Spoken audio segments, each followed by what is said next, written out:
দুরাত ৩ দিনের জন্য সবার অতি পরিচিত দীঘার উদ্দেশ্যে রওনা দিলাম। ধরেছি সড়কপথ বাই রোড দীঘা যাওয়ার জন্য। ধর্মতলা থেকে আছে অনেক বাস, আর রেলপথে দীঘা যাওয়ার জন্য আছে বেশ কয়েকটি ট্রেন। আমি স্ক্রিনে ট্রেনের নাম এবং টাইম শেয়ার করে রাখলাম। এই হচ্ছে কোলাঘাট ব্রিজ পেরোচ্ছি। কোলাঘাটে দাঁড়ালাম ব্রেকফাস্ট করার জন্য। ফ্লেভার অফ কোলাঘাট এই রেস্টুরেন্টে। ব্রেকফাস্টে নিয়ে নিলাম আলুর পরোটা। ব্রেকফাস্ট সেরে আবার এগিয়ে চললাম। দীঘায় পৌঁছে গেছি, সময় লাগলো প্রায় 4.5 ঘন্টা। আমরা থাকবো এই হোটেলটায়, দ্য পিকুস প্যারাডাইসে। আগে থেকেই বুক করা ছিল। হোটেলের রিসেপশনটা খুব সুন্দর করে সাজানো, বিশেষ করে সিলিং পোর্শনটা আর্টিফিশিয়াল গাছগাছালি দিয়ে বেশ সুন্দর করে সাজানো। সুন্দর করে ফ্লাওয়ার দিয়ে সাজানো আছে, একটি কৃষ্ণের মূর্তিও।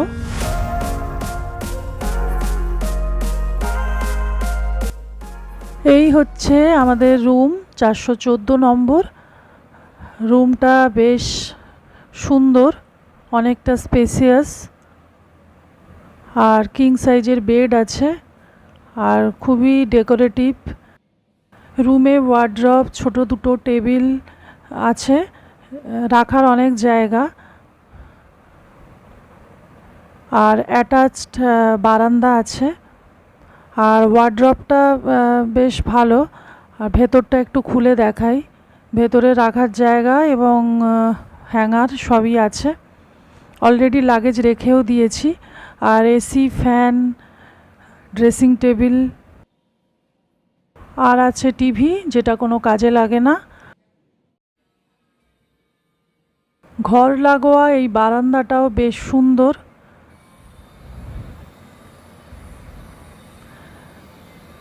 দাঁড়ালেই রাস্তার দিকটা দেখা যাচ্ছে, আর উল্টো দিকে অনেক হোটেল তৈরি হচ্ছে, দেখাই যাচ্ছে। আর এই হচ্ছে ওয়াশরুম। একটা ওয়াশরুমে যা যা থাকার দরকার সবই আছে, খুবই পরিষ্কার পরিচ্ছন্ন। গিজারও আছে, জামা কাপড় রাখার জায়গা, তেল, শ্যাম্পু, সাবান সবই আছে। হোটেলে লাগেজ রেখে বেরিয়ে পড়লাম নিউ দীঘার সি বিচে।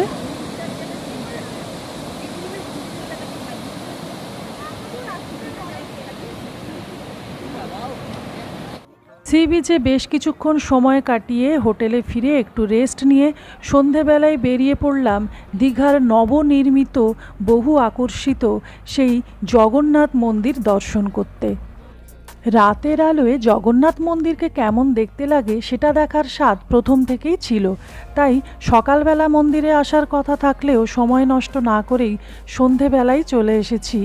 আর দেখতে অপূর্ব লাগছে, আর মন্দিরের গঠনশৈলী এক কথায় অসাধারণ। কয়েক একর জায়গার ওপর নির্মিত দীঘার জগন্নাথ মন্দিরে এলে মনে হবে গুজরাট বা মধ্যপ্রদেশের কোনো মন্দিরে চলে এসেছি। মন্দির দর্শন করে রাতের ডিনার সেরে নিলাম। দ্বিতীয় দিনের সকালে সাইট সিনে বেরিয়ে পড়লাম। প্রথমেই চলে এলাম উদয়পুর সি বিচে। নিউ দীঘার আমাদের হোটেল থেকে এখানে আসতে সময় লাগলো এই মিনিট 15 মতো। উদয়পুর সি বিচে বাইক রাইডের ব্যবস্থা আছে, চাইলে করতে পারেন।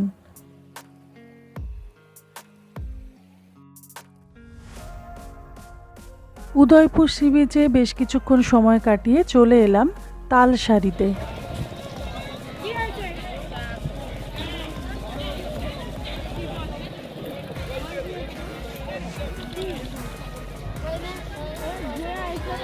এখানে বেশ কয়েকটি ছোট ছোট অস্থায়ী দোকান আছে, ঝিনুকে জিনিসপত্র বিক্রি হচ্ছে, আর ছোটোখাটো খাবারের দোকানও আছে। এরপর চলে এলাম নিউ দীঘার রূপসী বাংলা রেস্টুরেন্টে লাঞ্চ করার জন্য।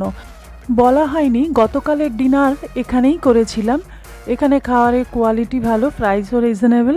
এখানে খাবারের অনেক অপশান আছে। মেনু কার্ডটা আমি একটু দেখিয়ে দিলাম, পজ করে আপনারা প্রাইসটা দেখে নিতে পারেন।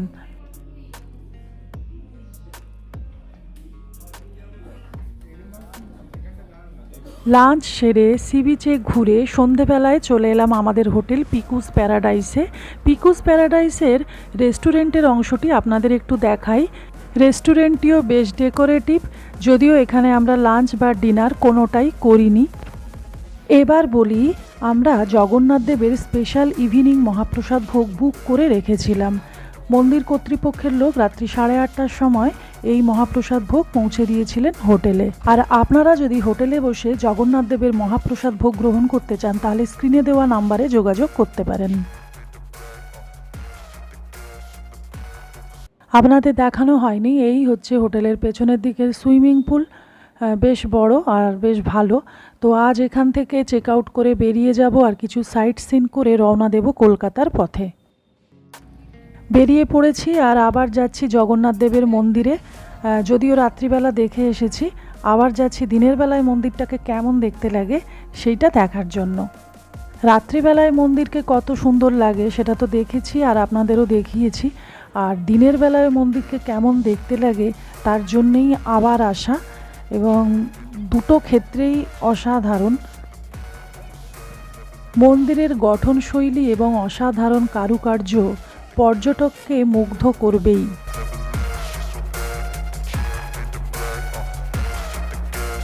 জগন্নাথ মন্দির দেখে এবার চললাম শঙ্করপুরের উদ্দেশ্যে।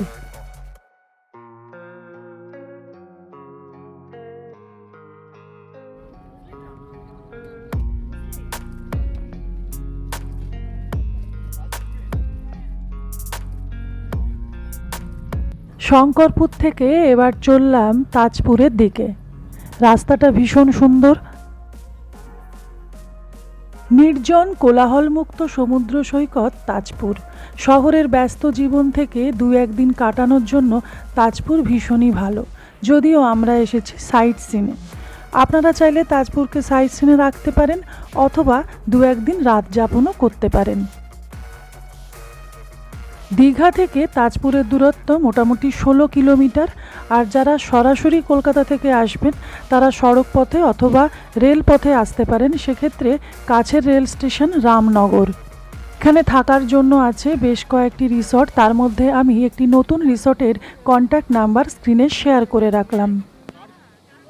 আজ তাজপুর দিয়েই শেষ করলাম আমাদের 2 রাত্রি 3 দিনের দীঘা ভ্রমণ পর্ব। যদিও এবারে দীঘা ভ্রমণের মূল উদ্দেশ্যই ছিল জগন্নাথ দেবের মন্দির দর্শন। আর সেই সূত্রেই বলে রাখি, জগন্নাথ দেবের মন্দিরের কি ধরনের মহাপ্রসাদ ভোগের ব্যবস্থা আছে, বিতরণের সময় কখন, ভোগপ্রসাদ মূল্য কত, সবটাই আমি স্ক্রিনে এবং ডেসক্রিপশন বক্সে শেয়ার করে রাখলাম, চাইলে দেখে নিতে পারেন। আজকের নিবেদন এতটাই। আবার আসবো অন্য কোনো জায়গার ভিডিও নিয়ে, তাই চ্যানেলটিকে সাবস্ক্রাইব করতে ভুলবেন না।